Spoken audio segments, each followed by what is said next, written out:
አሰላሙ አለይኩም ወራህመቱላሂ ወበረካቱ። ክርስቲያን ወገኖቼ ሰላም ብያለሁ። እንዴት ናችሁ? እኔ ያለሁ አልሐምዱሊላህ።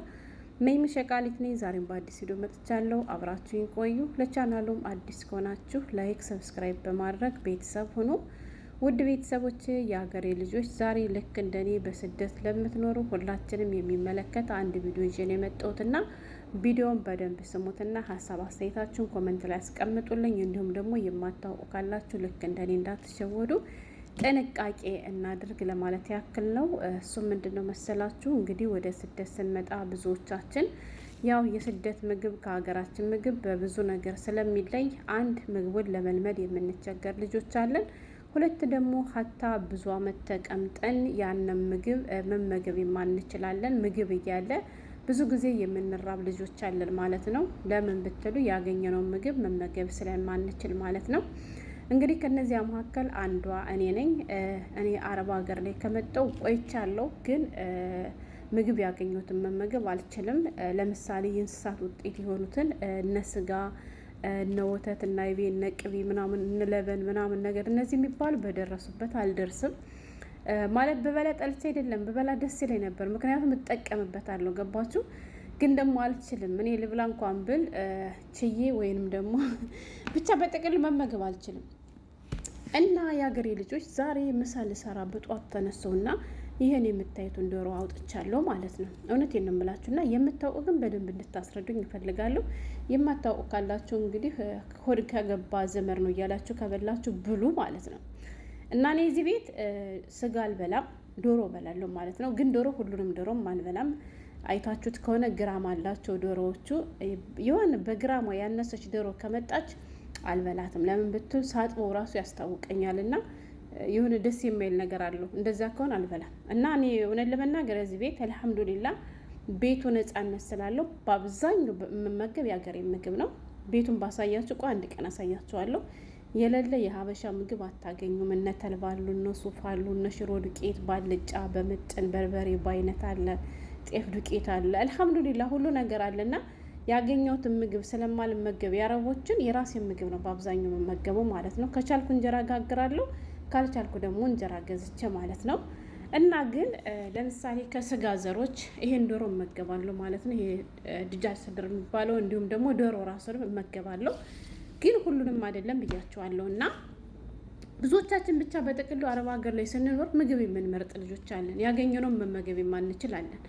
አንዳንድ እህቶች ደግሞ ማሻአላህ ያገኘዋትን ፍን አድርገው ይበላሉ።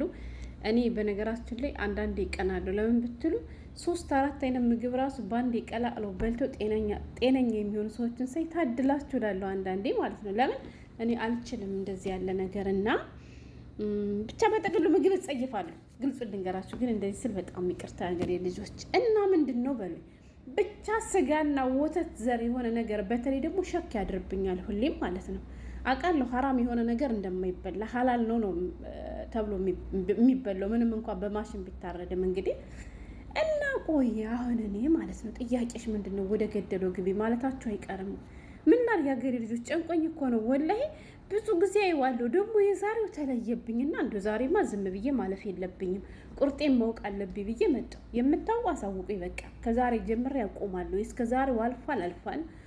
ለስንት ዓመት ያክል ይኸው ስጋ ሳልበላ እንድሬያለሁ። ለስንት ዓመት ያክል ወተት ሳልጠጣ እንድሬያለሁ። እኔ በእርግጥ ኢትዮጵያ እያለሁም ስጋ ካገኘሁት ቤት አልበላም። ምግብ ቤት ገብቼ ስጋ ዝዤ አልበላም። መብላት እፈልጋለሁ ግን አይዋጥልኝም። ስለዚህ አልበላም። ሰርግ ቤት እጄ በበርበሬና በዘይት እንጀራ ነው የሚሰጠኝ። ወተት የምበላ ከሁለት ሰው ቤት ነው።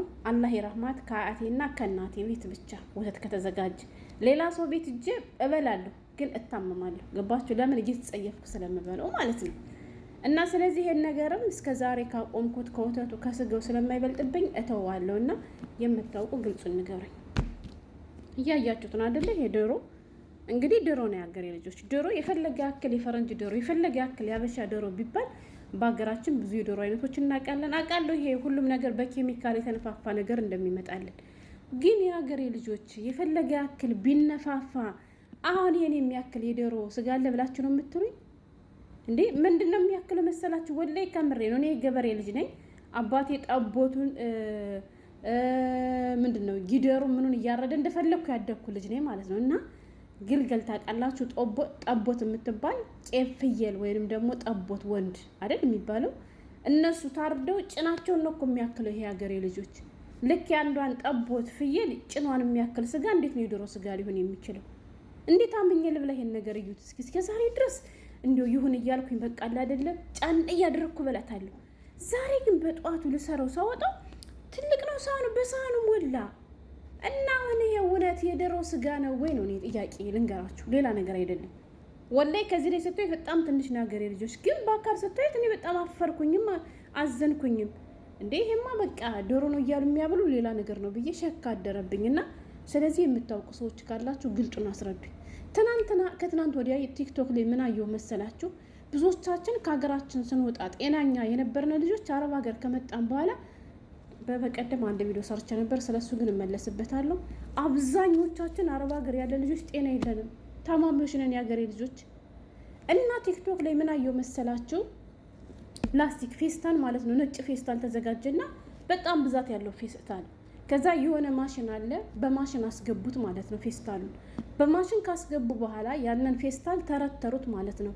ሲተረትሩት ቅርጹ ምን ይዞ ወጣ መሰላችሁ? ፓስታ አለ አይደለ? የፓስታ ቅርጽ ይዞ ወጣ ማለት ነው።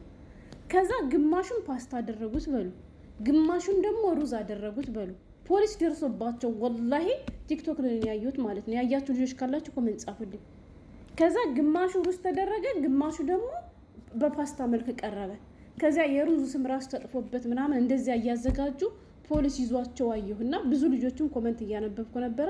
ለካ ለዚያ ነው እንዲህ ወደ የተነፈው፣ ለካ ላስቲክ እየበሉ እንደዚህ የሆንኩት ምናምን ሲሉ ነበርና እንዲው ስጋ እያሉ ነው የሚሰጡንም። እንዲው እውነት ያልሆነ ነገር ነው እንዴ ለማለት ያክል ነው። እኔ ይቅር በሉኝ። እንዳልኳችሁ ሐራም ነገር እዚህ ሀገር እንደማይበላ አውቃለሁ፣ ሐላል የሆነ ነገር ቢሆን እንጂ። ግን በቃ ሸክ አደረብኝ። እንዴ ፍለጋ ያክል ኬሚካል ያወፈረው ዶሮ ቢሆን እንዴት ነው ይሄ የዶሮ ስጋ ሊሆን የሚችል? የሀገሬ ልጆች የአንዲት ጠቦት ጭን እኮ ነው የሚያክለው። የጠቦት ጭን የሚያክል እንዴት ዶሮ ስጋ ነው ብያመኘ ልብላ? ወላሂ እኔ ግራ ገባኝ። ከዚህ ላይ ስታዩት በጣም ትንሽ ነው የሀገሬ ልጆች። በትልቅ ሳህን ያቀረብኩት ሞላው ሳህኑን እና ምን ላርግ እስኪ ንገሩኝ። አሁን የእውነት የዶሮ ስጋ ነው ወይስ አትብሉ ይቅርብሽ ቃሌት? ልክ የስጋው የከብት የዶሮ የምንድን የፍየል ስጋ እንዳቆምሽ ሁሉ ይሄን ማቆሚ ነው የምትሉኝ? እኔ ባቆም ችግር የለብኝም፣ ቢቀርብኝ ይሻለኛል። ኧረ እናቴ ሽሮ የተማረኝ አንዴ ቅንጣቅጤ አንዴ ሳሎና አንዴና ሸፍ እያደረኩ እኮ እበላለሁ ይሄን እና እስከዛሬው የበላሁትንስ እንዴት ላርገው? ዛሬ መኪንም አልበላትም ትቀራታለች እንጂ ወላሂ የዛሬው ደግሞ ይለያል። እናቴ አንድ ኳል የሚባል በሬ ነበረና የኳልን ጭን ነው የሚያክለው ሲታይ ራሱ እንዲሁ። ታዲያ እንደሮ ነው ብዬ የምበላ በምን ሲጀመርም አይዋጥልኝም። እና እንዲህ ስላችሁ ደግሞ በራብ እንዳትሞቱ መብላት መመገብ የምትችሉ መዋጥ የምትችሉ ከሆነ ብሉ። ከወርግ ገባ ሁሉም ዘመር ነው። ግን ደግሞ የኔ ቢጤ ለክስክሶች ካላችሁ መቼም ቢሆን አልፍላችሁም። አረብ ሀገር በምግብ ትጎዳላችሁ። ምግብ ሞልቶ ይረበኛል። እኔ በቃ ለምን አብዛኛው የአረብ ሀገር ምግብ እንደምታውቁት ስጋ ነው፣ ቅቤ ነው። ይረበኛል፣ ወላሂ ይረበኛል። እኔ ማለት ነው የራሳችን የሀገራችን ምግብ ከሌለ ወይ ደግሞ ድንች ነገር ወይ ምስር ደግሞ አልበላም፣ ኃይለኛ ጨጓራ ስላለብኝ። 4 ዓመት ሙሉ እኔ በፊት እታመም ነበር። ለምን ብትሉ ምግብ ስለማልበላ ሁሌ ሐኪም ቤት ነበር የምሄደው። ወላሂ 4 ዓመቴን ከጨረስኩ በኋላ ኢትዮጵያ ገብቼ ታክሜ መድኃኒት ተሰጥቶኝ ነው ሰው የሆንኩት። እና ባካችሁ የምታውቁ ሰዎች ካላችሁ መላ በሉኝ። ልብለው ወይስ ይቅርብኝ? ዶሮ ነው ግን